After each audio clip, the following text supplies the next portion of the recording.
if you were fighting somebody and you weren't the champ and somebody else, no, you were the champ, and the fighter had to walk out because of COVID-19, and somebody gets put in, a guy that you didn't train against, like a last-minute replacement. Last-minute replacement. Would you fight him? That really goes back to my coaches, but honestly, I'd still fight. I wouldn't care. I'm the kind of guy that wants to fight anywhere, anytime. Doesn't matter to me. Now, but and Ferguson did. It's a tough situation. It's a tough situation. It's definitely a conversation that needs to be talked about. Like me personally, I would love to fight anytime, anywhere. Hold, in front of me. Now, Mike, I want to cut in before you say anything because now I'm going to persuade you on my side. Okay. Okay. So now you're saying, well, you can go back and forth. Now you have an opportunity. Okay, you're the #1 contender. You've been waiting for this opportunity your whole life to get this opportunity to fight the champion. And then all of a sudden, the champion decides to go to Russia. And then all of a sudden, you get a replacement, a power puncher, a guy that has nothing to lose in a Justin Gaethje to step in the octagon and whip your ass, okay? Pretty much whipped his ass because he had no business being in the octagon with Justin Gaethje. He was completely abused, okay? Now, knowing that, and all of a sudden you went from the #1 contender when you had a chance to fight Khabib and make all that money all the way to the 5th contender, okay? All the way moved to 5th. Now, let me ask you this question. If that happened to you, would you have fought? Honestly, would you have fought? Honestly, with everything that fucking Tony Ferguson risked, I wouldn't have taken that fight. I wouldn't have. I really wouldn't have. There you go. Team gratitude. There you go. What? There you go. Team gratitude. What are you talking about? Ferguson fought. Let me go ahead and explain this one. In my situation, if that were to happen to me, again, me personally, I don't care. I'll fight anytime, anywhere. It goes back to my coaches. That me personally. But if I'm Tony Ferguson, I'm 36 years old. I've been fighting guys since I was 20 years old. He's been in the game for so long, and he finally gets an opportunity, but it gets taken away from him. Me personally, I'm not going to risk that. He's already won that spot. He's already secured that spot. To have it all taken away on a chance, because every fight's 50-50. Does not matter. Doesn't matter if it's against Khabib, who's never lost a fight. It's just, you don't risk that. When now he's back in the 5th spot, exactly like you said. He's back in the 5th spot, and now he has to fight his way back at 36 years old. How many more years does this guy have? And I get it. He's fucking insane. He did 2 weight cuts. He did 2 water cuts, and he cut weight for a fight that didn't happen. It's like, this guy's insane. I can say he's going to fight till he's 45. He tore his ACL. He tore his ACL. Didn't go to physical therapy. Didn't go to a doctor. He trained himself back. In 6 months, he got back in the octagon. I mean, seriously. This guy's insane. But me personally, if I was him, I wouldn't have taken that fight. I know it's a fight that a fans want to see, and I know it's money in the bank for him. But it's the risk and reward is way too high off of my own chart to be put in a position like that and then have it just taken away from you completely. But I also do think that I have a little conspiracy about this whole thing. Whether it's even if he won or lost that fight, he's going to fight Khabib anytime down the road with a title fight in mind. And I think this, if it's, Justin Gaethje obviously won, and then Justin Gaethje fights Khabib. Khabib wins, okay, Tony's next in line. Doesn't matter. They've given guys who are the 3rd or 4th ranked spot, 5th ranked spot, a title shot anyway. So it happens before, so it's not like it's a brand new thing.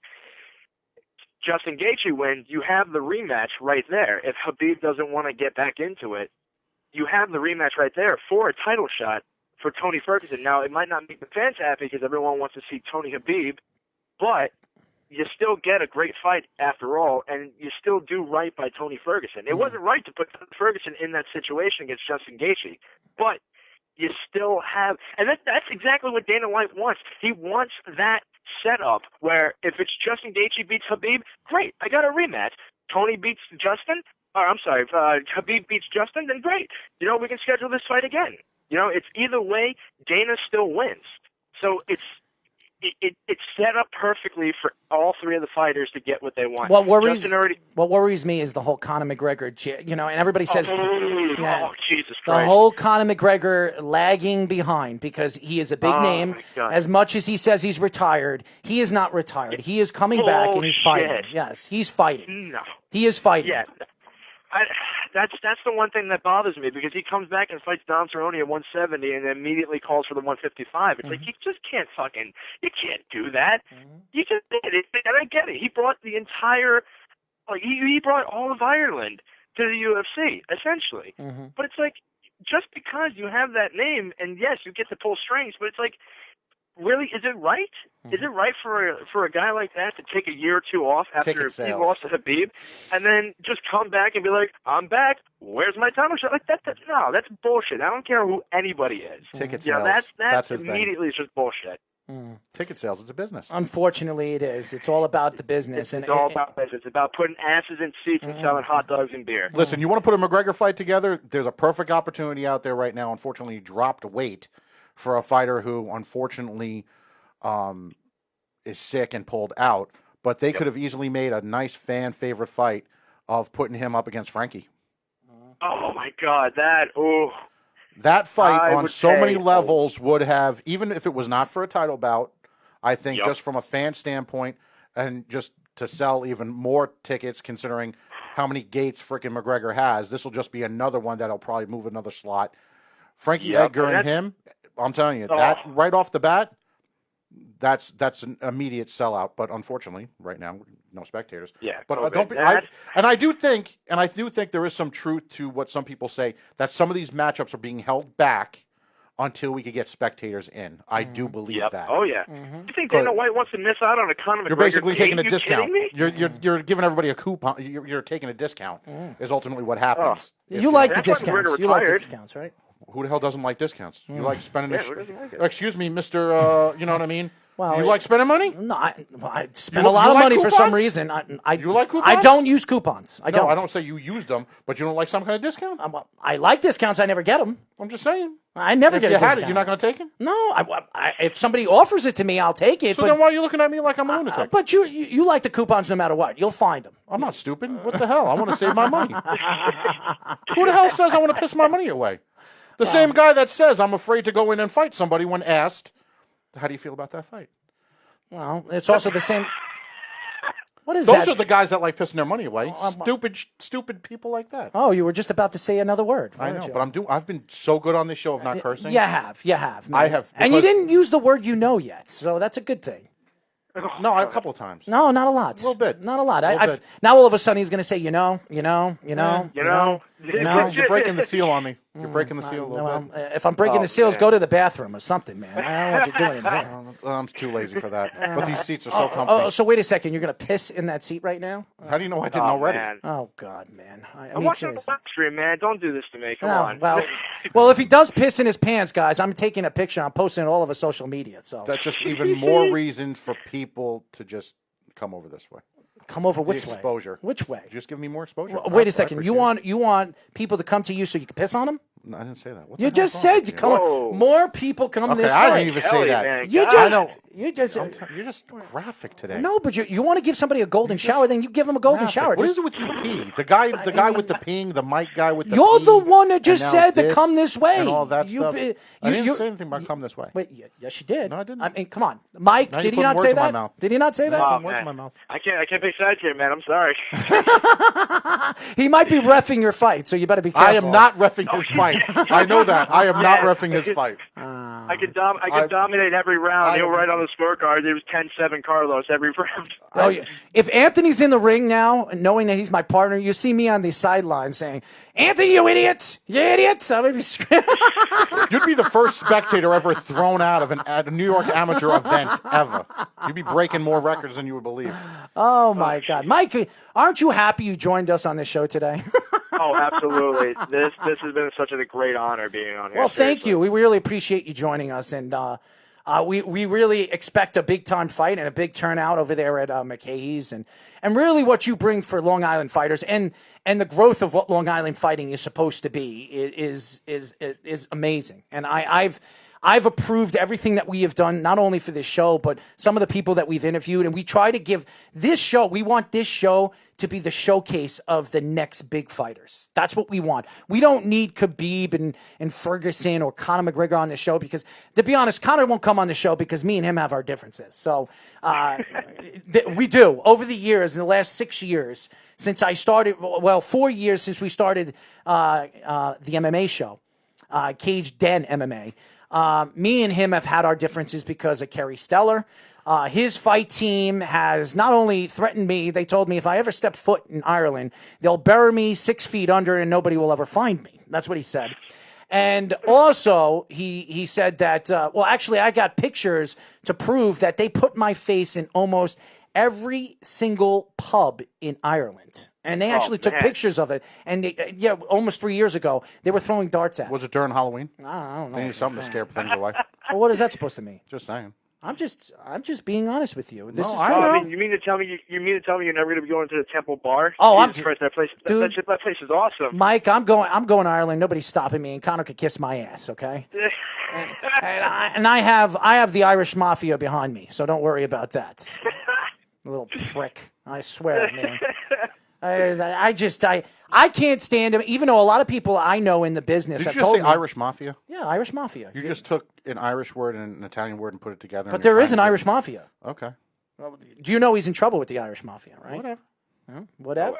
Yeah. Is that what you call it? He is. Oh. Yes. He actually owes the Irish Mafia some money, actually. So there you go. There you go. I mean, I can't believe you didn't know that. Know what? I mean, Mr. I know everything, Mr. Panda Bear over here. I do know everything. Well, unfortunately, I hear this every single week, every other week, okay, Mike? This is what I deal with. Because just like my name, you haven't gotten it right yet. Andriossi. I know everything. Andriossi. I know how to pronounce your name. Just like I know how to pronounce Speedy Petey, who's sitting over there in the corner wondering what the hell he's doing. No, it's not about Speedy. What? It's not about Speedy today. What is it about? That you have that on Monday, Tuesday, and Thursday. So it's about Anthony Andriossi. You're damn right. I pronounce your name wrong. You're damn right. Whatever. Mike, thank you for joining us, man. We're looking forward to your fight. I appreciate it. Thank you guys very much for having me on here. Absolutely, man. We really appreciate it. Why don't you give a shout out to all the fans that are listening to the show and tell everybody how they can find you on social media? Oh, all right. So I got to give a big shout out to my teammates, my coaches over at Vamos MMA. Best guys around, best school around, can't compete. Got to give a shout out to my family, my friends, everyone in Riverhead, everyone across the island, across the country. I got family in California. I got my aunt out there, so got that. And I got to shout out to my beautiful girlfriend, who's my biggest motivation in this whole thing. So she's sitting right next to you, like giving you a death stare right now when you're saying that, right? And, like she was waiting for the name to finally come up, and now she just gave you that wink, like, okay, you're going to live today. She's poking me with a prod right behind. I knew it. I knew it. It took too long to come out. I guarantee you she was just like, you know what I mean? It's about freaking time. And then when you hang up, you're going to be like, I wasn't the first one. That's what's going to happen. She's got a paddle with his name on it. You're going to hang up the phone. You'll be like, I wasn't first? What's up? I wasn't first? I'm sitting right next to you and you still forgot me? What the hell? Uh-huh. You know what I have to deal with when I have to deal with him? Who knows what he has after the show? He's going to whip me with a belt or something. Oh, yeah, man. Well, he's talking about me over here. I don't know, man. With everything with you, I'm kind of lost. What? I'm kind of lost with you, man. You're the one who wanted. You told us today that you want to give everybody a golden shower. I don't know. The fact that you know the proper term for that scares me.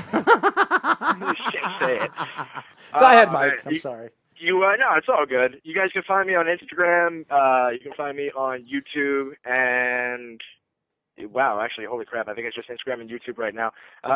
For Mike Basile MMA, and that's how you find me. I usually post stuff every day, every other day.